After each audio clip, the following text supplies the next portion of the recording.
दोस्तों नमस्कार। दैनिक जागरण ने ध्रुव राठी को लेकर एक खबर छापी है जिसमें बताने की कोशिश की जा रही है कि चाइना से फंडिंग ध्रुव राठी को मिलती है वीडियोस बनाने के लिए इंडिया के खिलाफ। कटिंग मैंने नीचे लगा दिया है। अब सवाल ये उठता है कि आप बीजेपी से सवाल पूछना इंडिया के खिलाफ बात करना हो जाता है। क्या बीजेपी सरकार का काम अगर गलत है उसे बताना जनता को, ये आप इंडिया के खिलाफ बात कर रहे हो या आप खबर इंडिया के खिलाफ बता रहे हो? क्योंकि आज मैं इस पे बात करना चाहूँगा।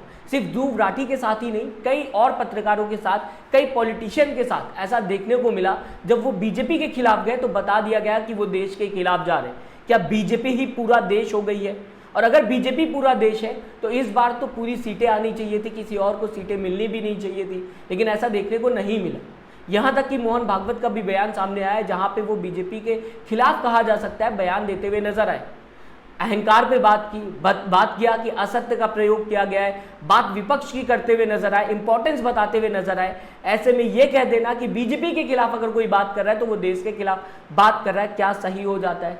दरअसल मैं आपको पढ़ के बताना चाहूंगा क्या लिखा है दैनिक जागरण ने, उसके बाद खबरों में चर्चा करेंगे। आपको बताऊंगा दोस्तों कि कितने और लोगों के ऊपर ऐसे ही इल्जाम लगा चुके हैं ये न्यूज ऑर्गेनाइजेशन वाले और साथ ही साथ बीजेपी के नेता। सबसे पहले आपके सामने खबर की कटिंग। दैनिक जागरण लिखता हुआ नजर आता है, भारत के खिलाफ भी दुष्प्रचार के लिए यूट्यूबर को चीन से फंडिंग मिलने की आशंका। आशंका शब्द याद रखिएगा, आगे मैं आपको बताऊंगा। आशंका के मद्देनजर की जा रही जांच, यानी कि दैनिक जागरण के हिसाब से ध्रुव राठी को चाइना से फंडिंग मिलती है। अब ये क्यों कहा जा रहा है आप सबको पता है, और इसमें आशंका लगा दिया गया। आशंका, डाउट, क्वेश्चन मार्क, सोर्स, या फिर ये कहा जाए, लिख देते हैं कुछ न्यूज़ ऑर्गेनाइजेशन की इस बात की पुष्टि हम नहीं कर सकते या हमारा न्यूज़ ऑर्गेनाइजेशन नहीं करता, और पूरी इंफॉर्मेशन बता दी जाती है। इसके बाद उनसे कोई सवाल नहीं पूछ सकता क्योंकि उन्होंने तो क्लियर कर दिया था कि हमने तो लिखा था कि हमें आशंका है, हमें डाउट है, हमने सोर्स बता दिया था, हमने क्वेश्चन पूछा था, या हमने लास्ट में ये लिख दिया था कि हम इस बात की पुष्टि नहीं कर सकते। लेकिन इस आशंका शब्द, सोर्स या फिर ऐसे कई पावरफुल वर्ड्स हैं जो जर्नलिस्ट को पता है किस तरीके से इस्तेमाल करते हैं।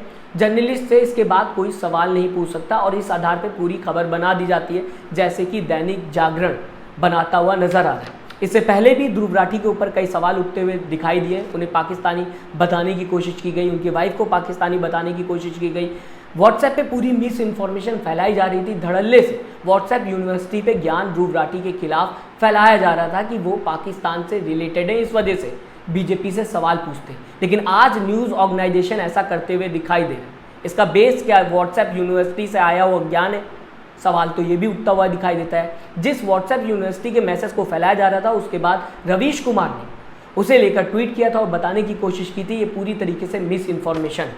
लेकिन क्या ध्रुव राठी को ही बदनाम करने की कोशिश की जा रही, या ऐसा पहले भी देखने को मिला है?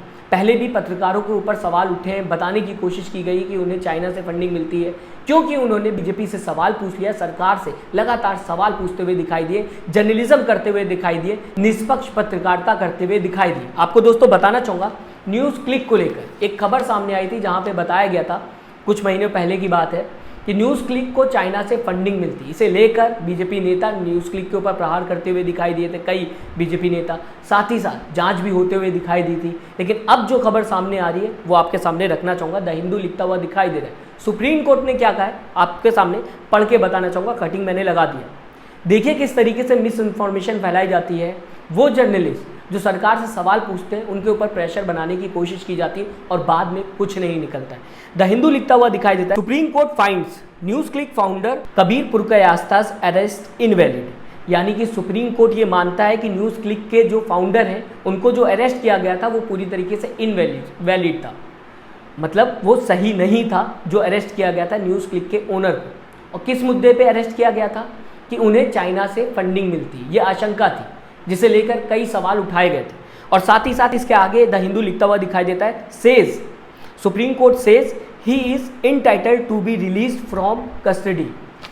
अब ये खबर सामने आ रही है कि न्यूज़ क्लिक के जो ओनर हैं उन्हें जो अरेस्ट किया गया था, जो उनके ऊपर प्रेशर बनाने की कोशिश की जा रही थी, जो बताया जा रहा था कि उन्हें चाइना से फंडिंग मिलती है, इस वजह से वो बीजेपी से सवाल पूछते हैं, वो पूरी तरीके से गलत हैं और उनको अरेस्ट जो किया गया था वो इनवैलिड है। ये सुप्रीम कोर्ट कहता हुआ दिखाई दे रहा है। इसके आगे तो कुछ कहा ही नहीं जा सकता जब सुप्रीम कोर्ट ने अपना फैसला सुना दिया। लेकिन उस समय लगातार जांच होते हुए दिखाई दे रही थी। अभिषाक शर्मा को भी जांच में घसीटने की कोशिश की जा रही थी। उनका लैपटॉप, उनका मोबाइल तक जब्त कर लिया गया था। इस तरीके के कुछ हालात थे। कई और जर्नलिस्ट के ऊपर प्रेशर बनाने की कोशिश की जा रही थी जो न्यूज़ क्लिक से रिलेटेड थे।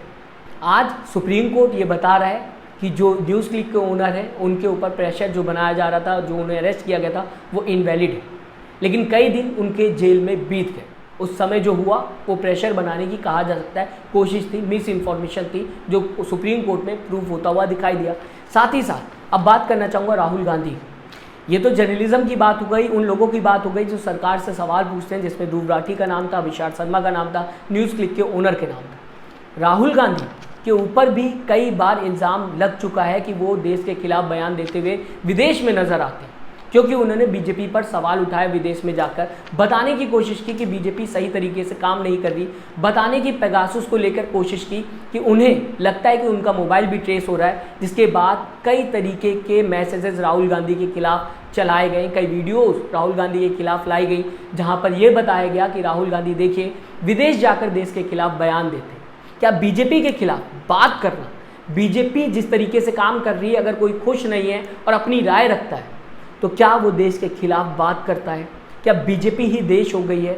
दोस्तों, ध्रुव राठी के साथ जिस तरीके से होता हुआ दिखाई दिया, क्या वो सही है? क्योंकि ध्रुव राठी फिलहाल लगातार सवाल पूछते हुए इस चुनाव में नजर आए और काफ़ी वीडियोज़ उनकी वायरल भी।